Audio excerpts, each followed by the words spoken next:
Hi, I'm Dr. Lou Papa, primary care physician on Second Opinion with Joan London.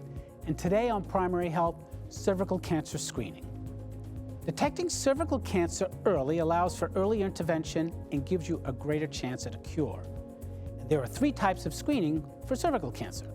The first are Pap tests, sometimes called Pap smears, and these are very important tests for finding abnormal cells on your cervix that could lead to cervical cancer.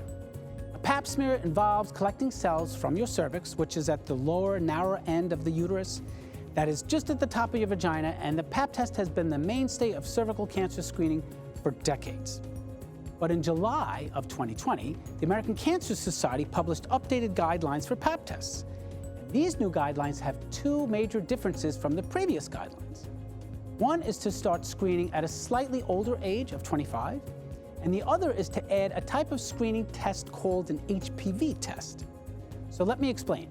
While the Pap test looks for precancers, the HPV test detects the human papillomavirus. That's the virus that is the main cause of cervical cancer and is a newer method of screening. The third type of screening is the HPV Pap co-test. It's an HPV test and a Pap test that are done together.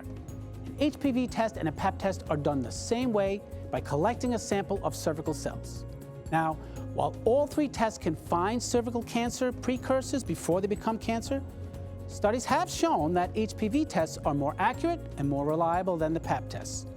Also, you can rule out disease really well with HPV tests, so they don't really have to be repeated as frequently. And because of this, the recent guidelines recommend cervical cancer screening with an HPV test alone every 5 years for everyone with a cervix from age 25 until age 65.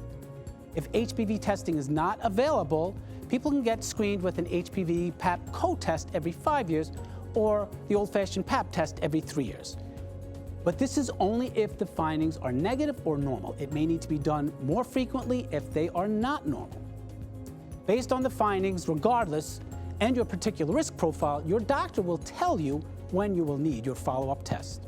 I'm Dr. Lou Papa, and from all of us here at Second Opinion with Joan London, be well.